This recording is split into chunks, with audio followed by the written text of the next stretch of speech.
Hai kawan-kawan, bulan ini adalah sangat istimewa, yaitu bulan kerahmatan. Amin. Tanpa membuang masa, marilah kita mendengar firman.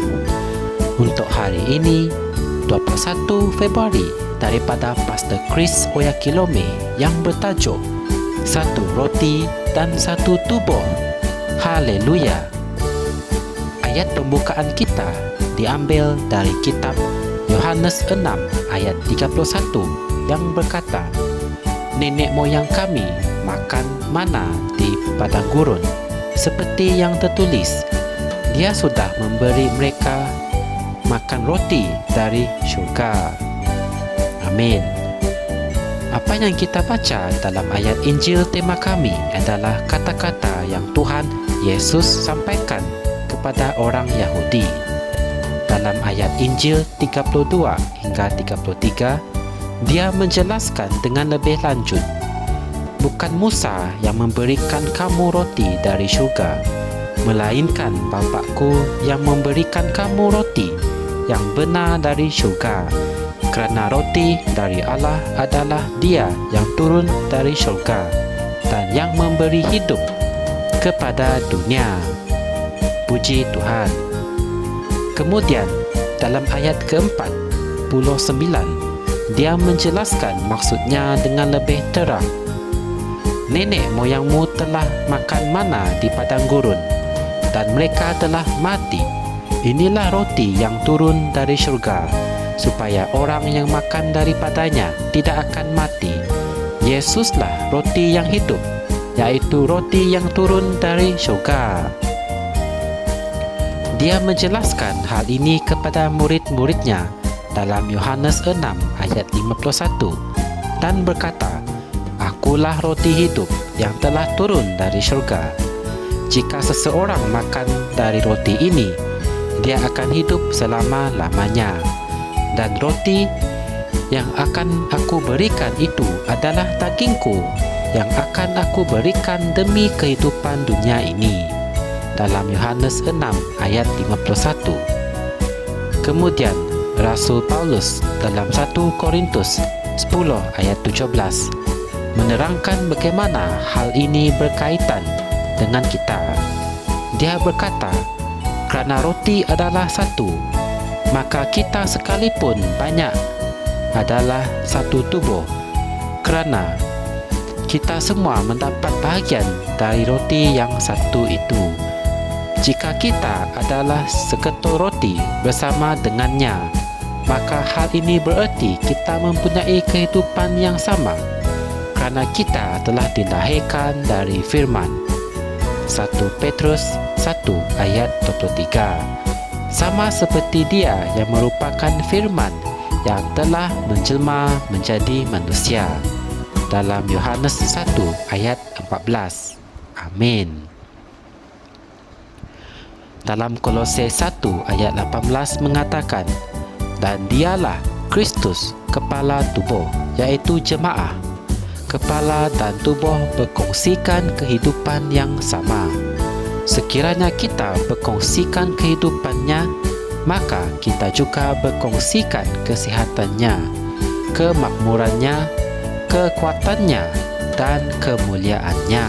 Puji Tuhan. Sebab itulah Dia memanggil kita orang yang mengambil bahagian dalam sifat ilahi, sekutu dari bangsa Tuhan. Dalam 1 Yohanes 4 ayat 17 mengatakan, sebagaimana Kristus, sebegitu juga kita di dalam dunia ini.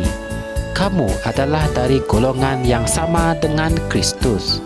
Oleh itu, berjalanlah seperti Dia, berjalan dalam kemuliaan, kebenaran, kekuatan, dan kekuasaan. Haleluya. Marilah kita membuat pengakuan ini bersama-sama. Terpujilah Tuhan. Aku dan Tuhan adalah satu, kerana aku dilahirkan dari firman-Nya yang hidup dan kekal. Aku dari keturunan yang ilahi. Aku tidak dapat dikalahkan dan aku hidup di atas unsur-unsur dunia ini. Aku berkuasa dan memerintah dengan mulia di alam kehidupan ini melalui Kristus Yesus. Haleluya. Untuk renungan tambahan, Anda boleh merujuk kitab 1 Petrus 2 ayat 9, 1 Yohanes 4 ayat 17. Kita hendaklah berjalan senari dengan Tuhan dalam hidup kita agar kita dapat memperolehi kemuliaan, kebenaran, kekuatan dan kekuasaan Tuhan. Puji Tuhan. Anda boleh mengetahui lebih mendalam mengenai firman ini dengan menekan butang like dan subscribe Rhapsody Reality Malaysia. Semoga Anda mendapat manfaat dari firman ini dan Tuhan memberkati Anda semua. Amin. Kami percaya saudara-saudari semua telah diberkati dengan perkongsian firman dari Rhapsody Reality. Bagi sesiapa yang ingin menjadikan Yesus Kristus sebagai Tuhan dalam kehidupanmu, kamu boleh mengucapkan doa ini bersama dengan saya.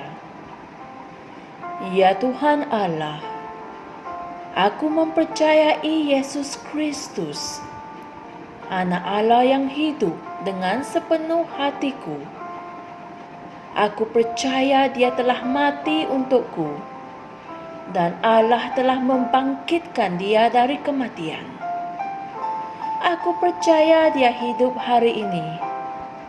Aku mengaku dengan mulutku bahwa Yesus Kristus adalah Tuhan dalam hidupku mulai dari hari ini.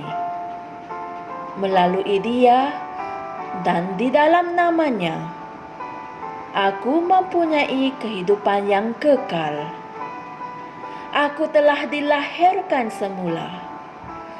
Terima kasih Allah kerana menyelamatkan jiwaku. Aku sekarang adalah anak Allah. Haleluya. Tahniah. Sekarang kamu telah menjadi anak Allah. Untuk apa-apa sebarang pertanyaan atau untuk mendapatkan lebih banyak maklumat mengenai bagaimana untuk bertumbuh sebagai seorang Kristian, Anda semua boleh hantar mesej di akaun Facebook kami atau email kami di tni.msia@gmail.com. Sekali lagi, tni.msia@gmail.com. Tuhan berkati Anda semua.